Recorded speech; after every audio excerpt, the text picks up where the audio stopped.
petitions to start a new women's organization.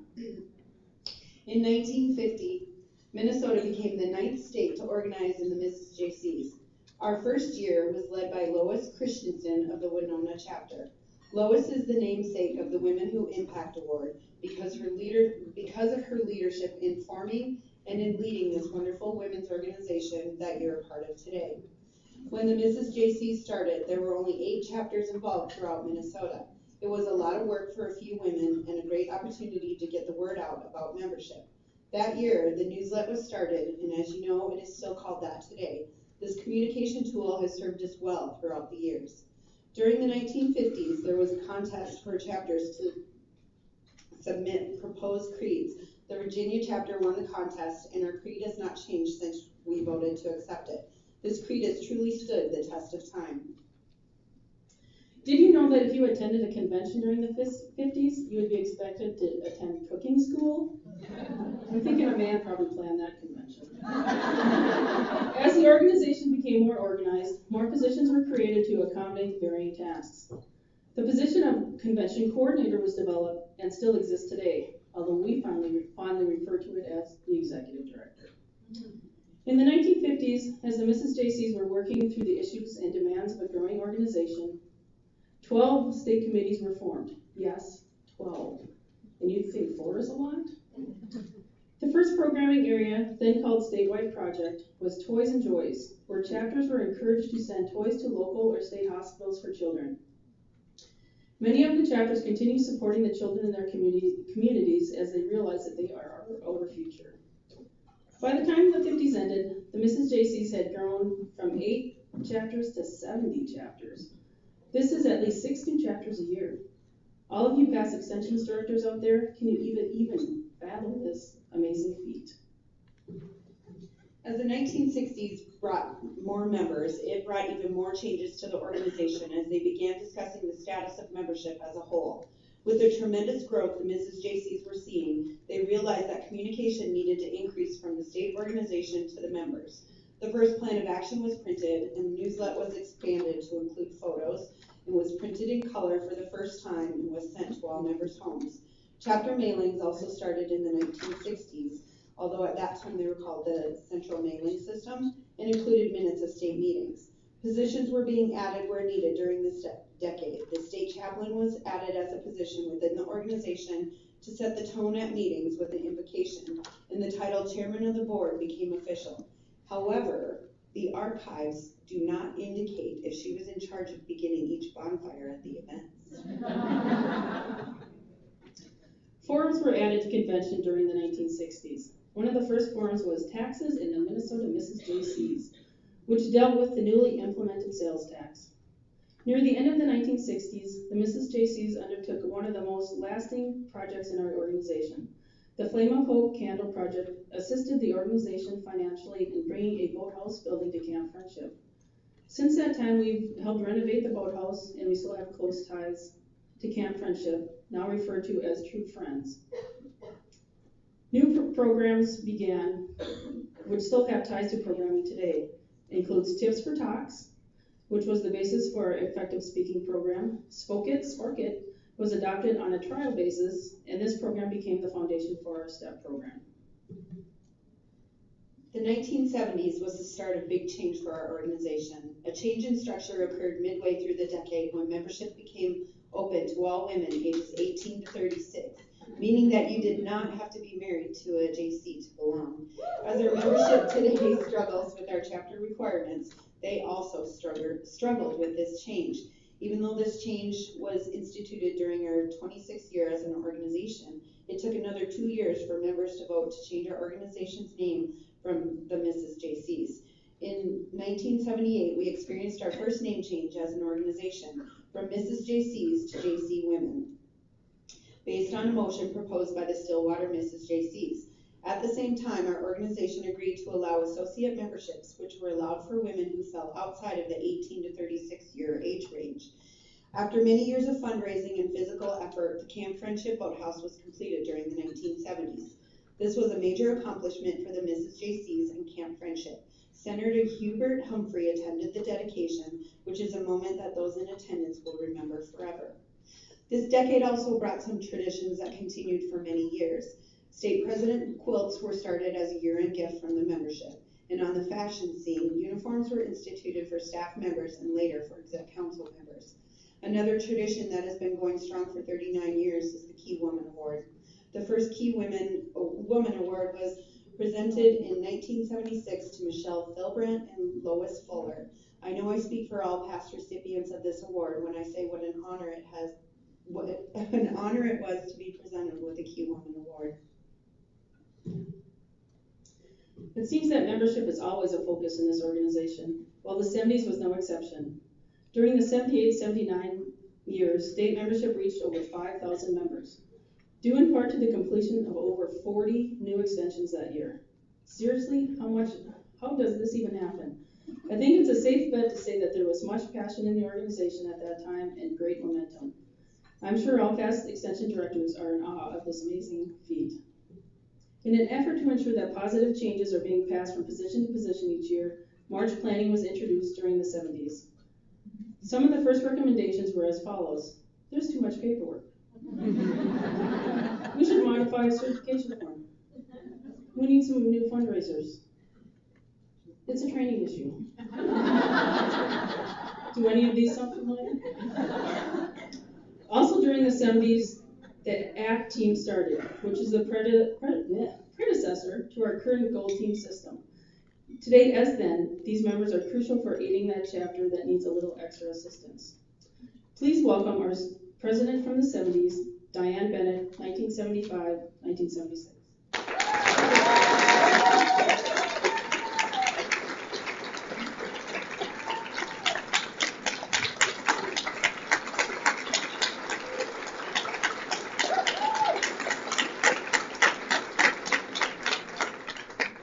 In 1980, the first Chapter Service Center was established. Our first office was located at the JC Chapter Service Center in Chaska with a paid executive secretary, Pearlie Christensen. It then moved to Anoka in 1984 and then to Eden Prairie in 2010. The 1980s brought more traditions, specifically the presentation of awards for outstanding service to our organization. The Presidential Medallion was first given in 1980, and the Presidential Pin was given in 1981. These awards are still valued today by anybody receiving them. And what do you think membership did during this decade? That's right, it grew again. 1980 to 81 boasts our largest membership ever. 5,355 members around the state of Minnesota. The first area meetings were started during the 1980s for the purposes of electing regional directors as well as hearing from the presidential and treasurer candidates for state office. In 1983, the Minnesota Women of Today Foundation was chartered. This 501c3 entity was established for the purpose of supporting the programs of the Minnesota Women of Today and still serves the same purpose today. The first chairperson of the foundation was Carol Fink from the Moorhead chapter. The 80s brought several changes to conventions. Fall State was added along with highly popular enrichment sessions, which still highlight outside speakers presenting a variety of topics. Winter State became the home of our new Outstanding Awards, Outstanding Women in Government, Outstanding Young Adult, and Outstanding Young Woman. During this decade, the program coordinator position was officially changed to state program manager. In another organizational change, the position of extensions director was officially added to staff, which brought the staff to a total of 13 members, just as it is today. Training and communication continues to play a major role in the life of the organization, as the first lots was held and the first parade of chapters, which we know today as the Success System, which was implemented. In 1984-85, the JC women needed to make a difficult decision: remain as its own organization, merge with the JCs, or form their own organization. Reorganization was a choice and a name change occurred again, this time to Minnesota Women of Today. In 1984, following the U.S. Supreme Court decision that women must be allowed full membership in the JCs, the U.S. JCs called a special meeting to vote on the dissolution of the JC women. Barb Fish, state president at the time, appointed a task force to fight the vote. Don Young chaired that committee. Please welcome Mrs. JC State President, 1984-1985, Barb Fish.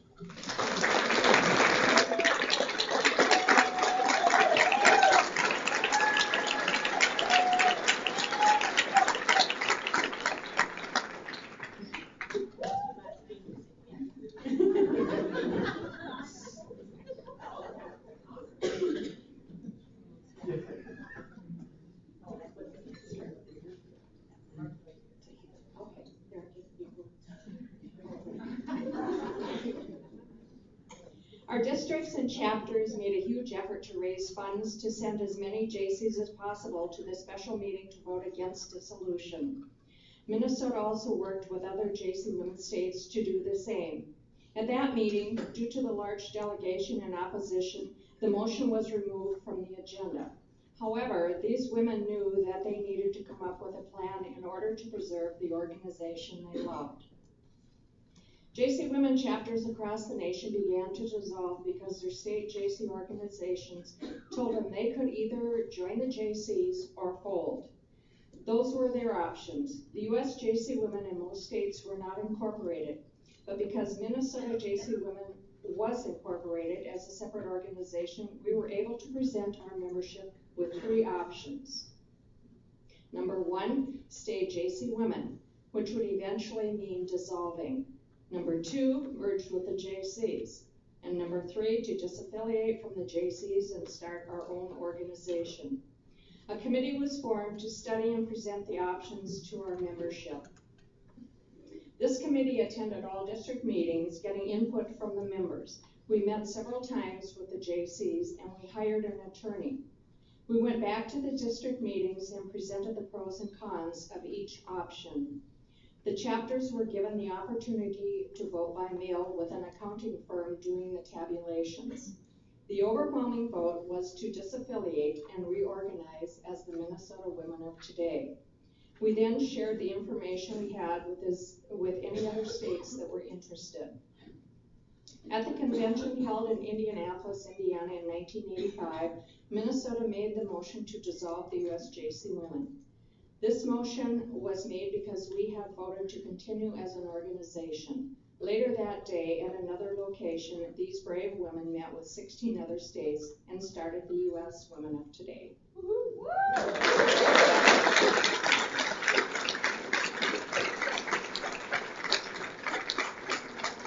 So please welcome with me the presidents from the 80s, Barb Fish, 1984-85, and Mary Muller, 1987-88.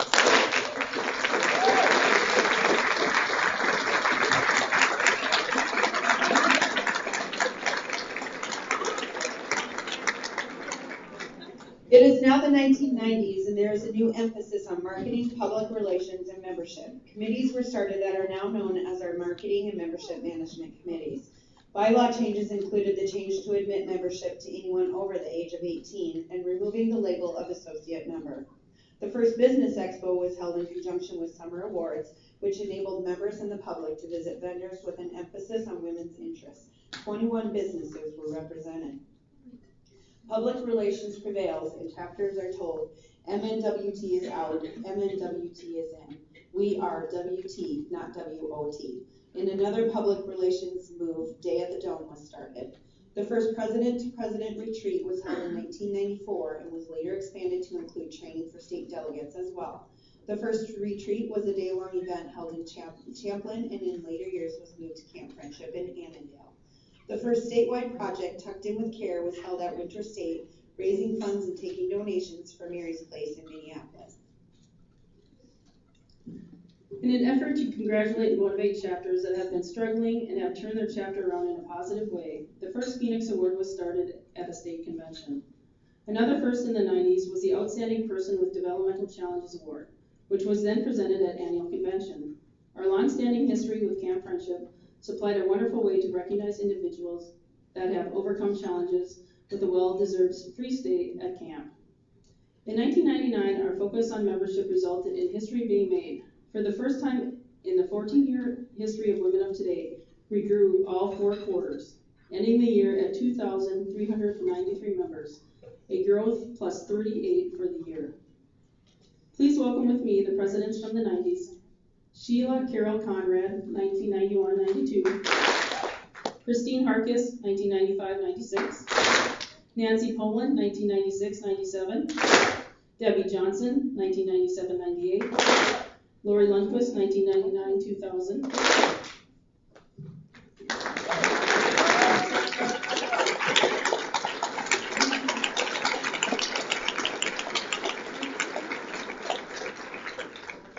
Not surprising, the 2000s brought more changes to our organization. Women of Today created their first website.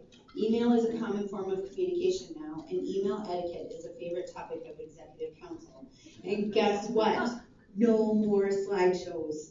PowerPoints replace these, but that comes with technical difficulties.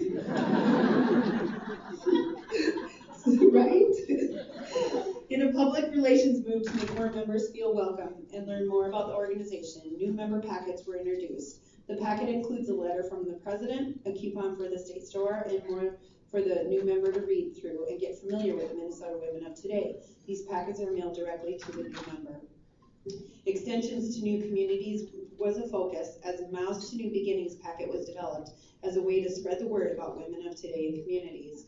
This effort supplied an interested chapter or district with public relations tools they could take and use immediately to advertise a new chapter around the community. Never mind, I'm sorry. In addition to this, extension teams were found to be successful in generating more interest in completing extensions. In situations where a chapter or district was unable or willing to work on an extension, a team of recruiters and trainers were formed to start out a chapter in an interested community. As the times change, so does the younger generation. A convention review committee was formed to review the current convention schedule to see what was still working and what wasn't, and how conventions could be formatted to appeal to our current membership. New convention formats have been positively received by the membership. Even with all those membership changes throughout the years, did you ever imagine that we would go international with our organization? In 2009, the Cyprus Women of Today was formed, and their membership currently stands at 42 members.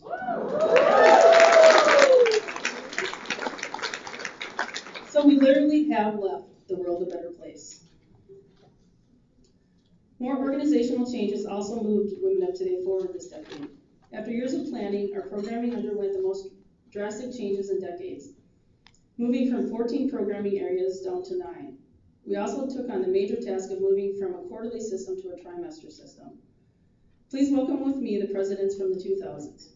Jody Johnson, 2000-2001. Keela Herman, 2002-2003. Brenda Schramm, 2004-2005. And Jen Kinzer, 2009-2010.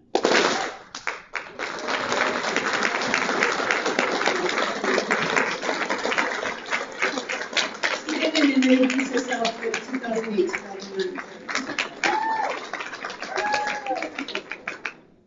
Jody Meyer, so sorry, Jody. Yeah, we all do want people. And Jody Meyer, 2003-2004.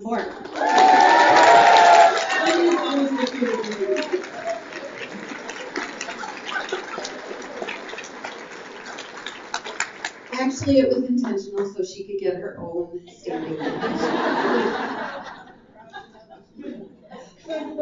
And in 2010, our organization was in for a change of a different sort. Our longtime executive director, Nancy Dvorak of Anoka, retired after 26 years of service. Katie Castro of Eden Prairie was then hired as the new executive director. More technology has been used in the last 5 years with the use of Skype and Google Hangout for committee meetings as well as district meetings. You can also find us posting, tweeting, and Instagramming all over social media. Hashtag MNWT rocks. Hashtag 65 years strong. Another membership bylaw change was passed that now requires a chapter to have a minimum of 10 members with a minimum of 5 under the age of 40. This replaced our current bylaw of 7 members under the age of 40 as a chapter requirement. This year, our 65th year, has the 2020 by 2020 membership plan in effect, with the ultimate goal to increase our membership to 2020 by the year 2020. Growth plus 3 last trimester gives us a good start. 6! Oh my goodness. It was plus 6. What gives us a good start on that goal. Yay! Please welcome with me the presidents from the 2010s. Ann Johnson, 2010-11. Cindy Sanders, 2011-12. Nikki Anderson, 2012-13. Vicki, I'm having struggles here. Vicki Rockwell, 2013-14. And Laura Gaylord, 2014-15.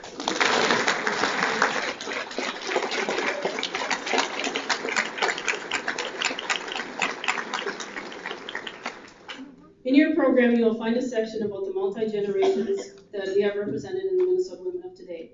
This is a testament to the dedication and passion of our members as they invite their daughters and other relatives to be a part of this amazing organization.